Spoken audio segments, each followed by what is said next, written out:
Welcome, everyone.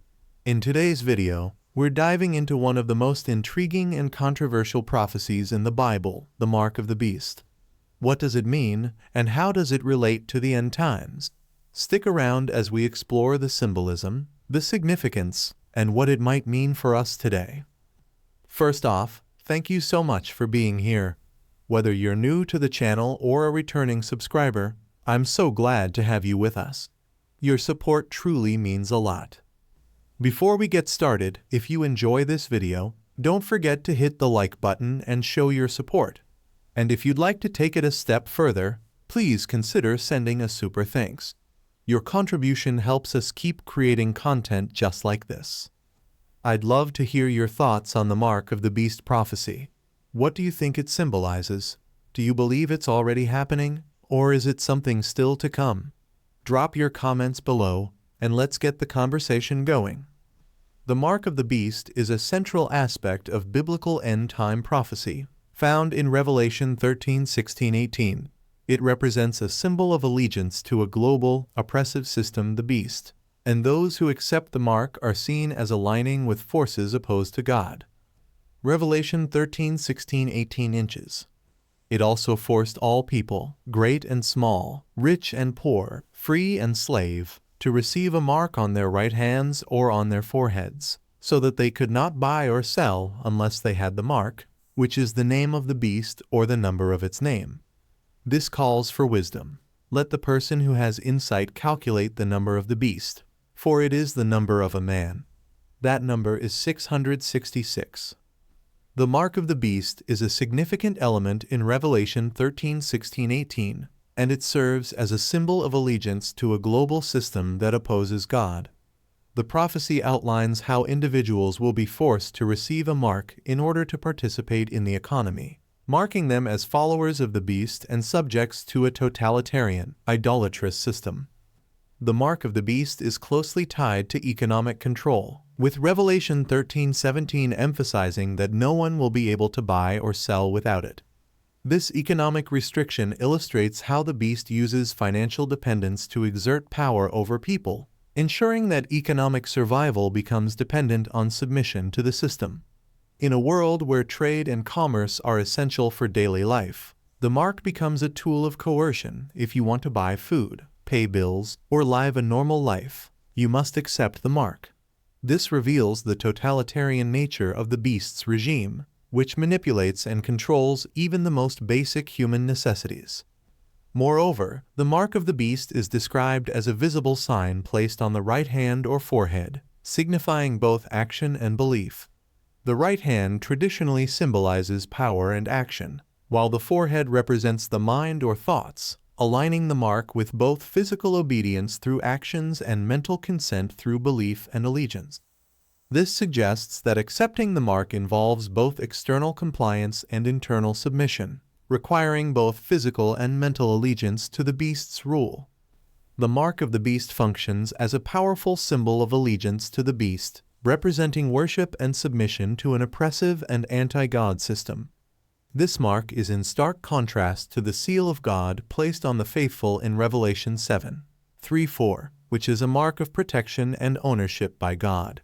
While the seal of God ensures divine protection and signifies a commitment to Him, the mark of the beast symbolizes complete subjugation to the beast, a counterfeit of divine authority.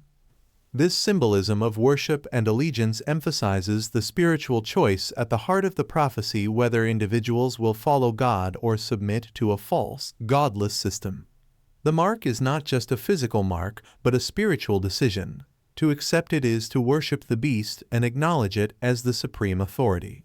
The mark reveals the core nature of the conflict in Revelation, the battle between good and evil, where every individual must choose whom to serve, whether God or the beast. The mark is not restricted to any particular group, nation, or people.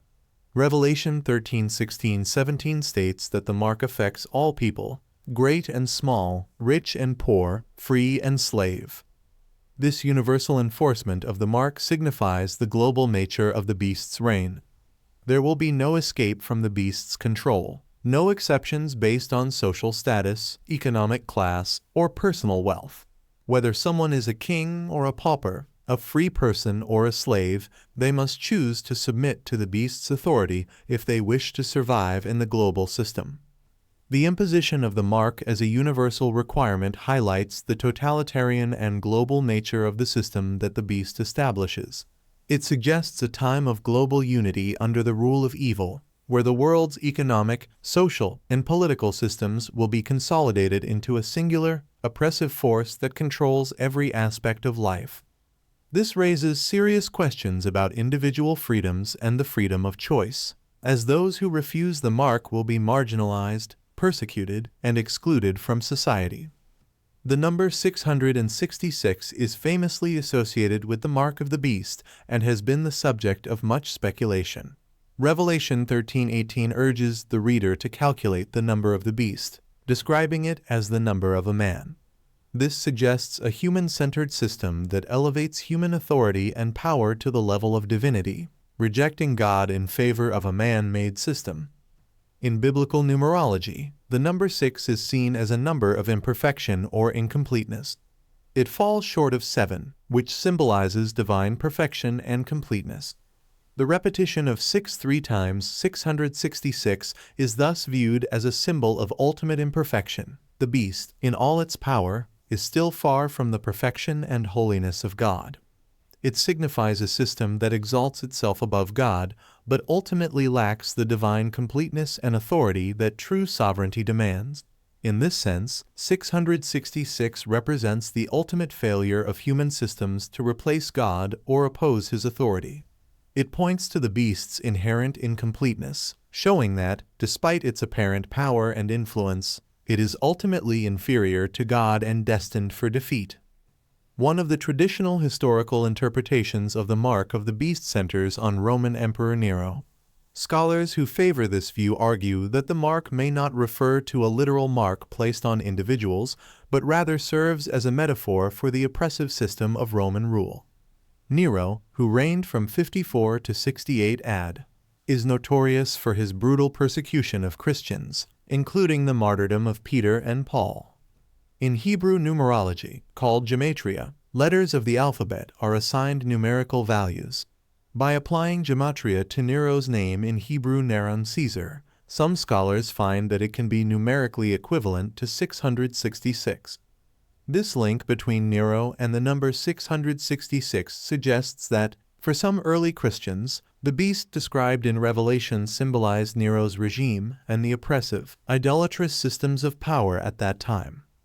According to this interpretation, Revelation's prophecy would then be seen as a coded message to Christians under persecution, warning them to avoid submitting to the false worship of emperors like Nero, who demanded divine honors and persecuted those who refused.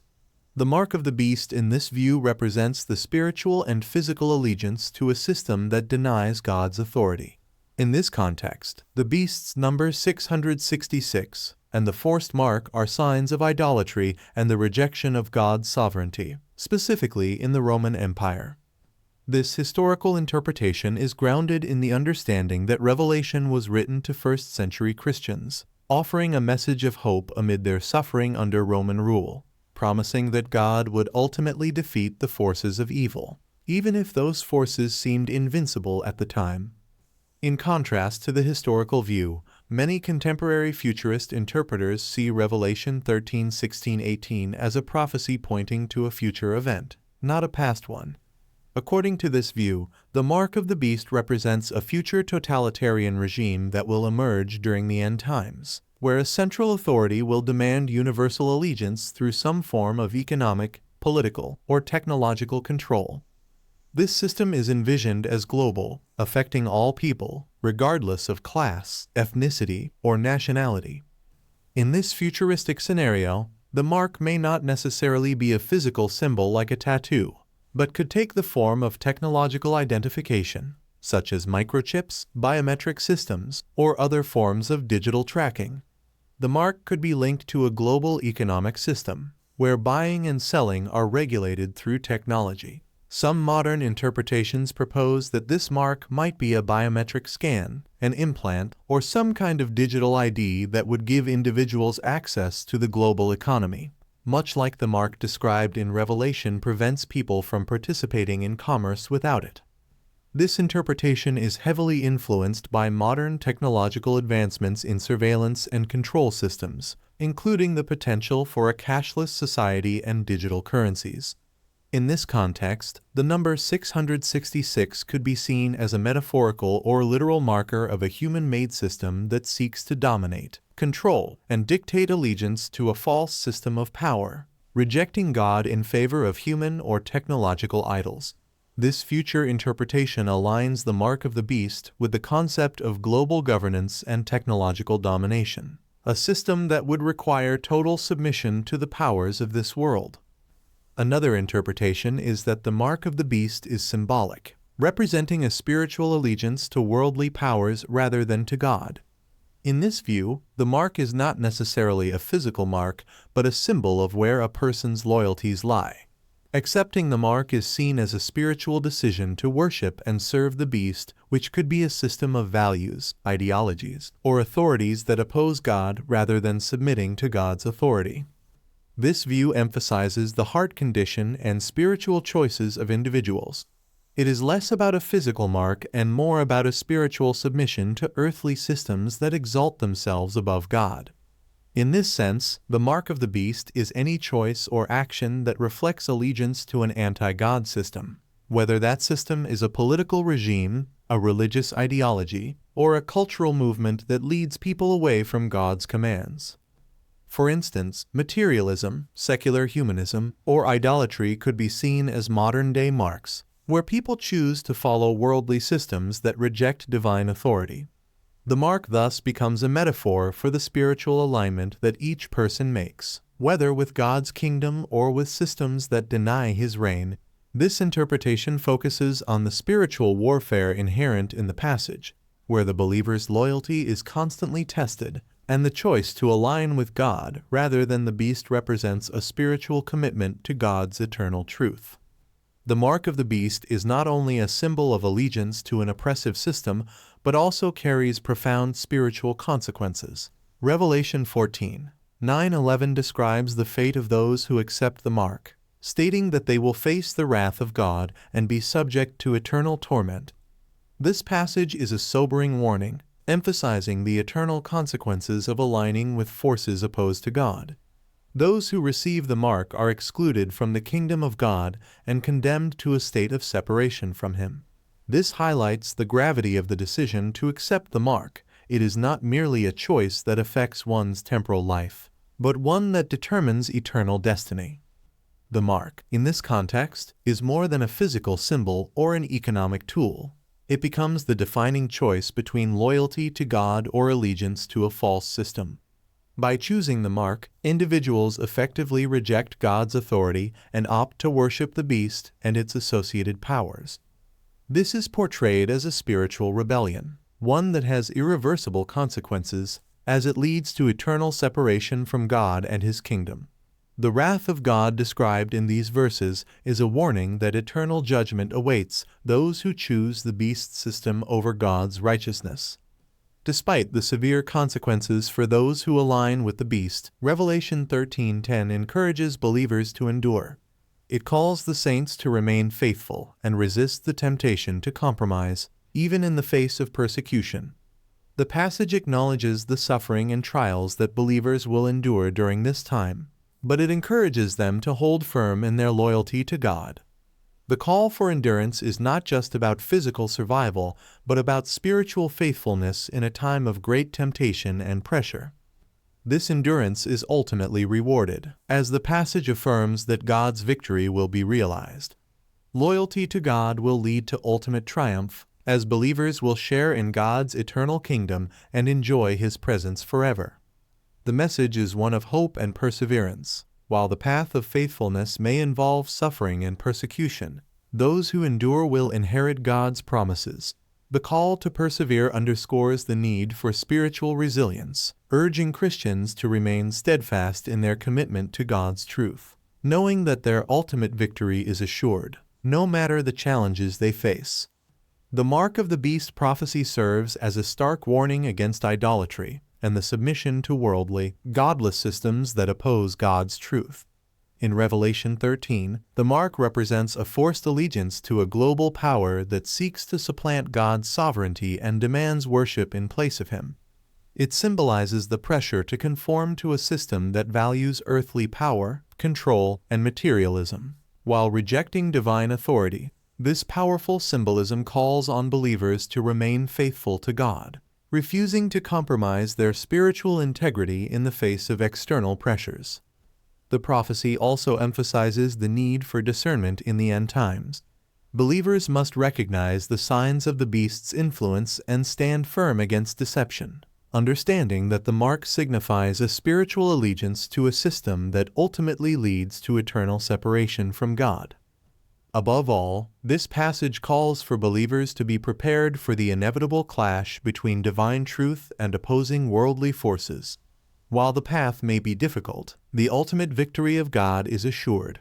The message is clear: believers must resist the temptations of the world and remain committed to God's kingdom, trusting in His final judgment and eternal reign. As we approach the end times, the prophecy of the mark of the beast reminds us to stay vigilant in our faith.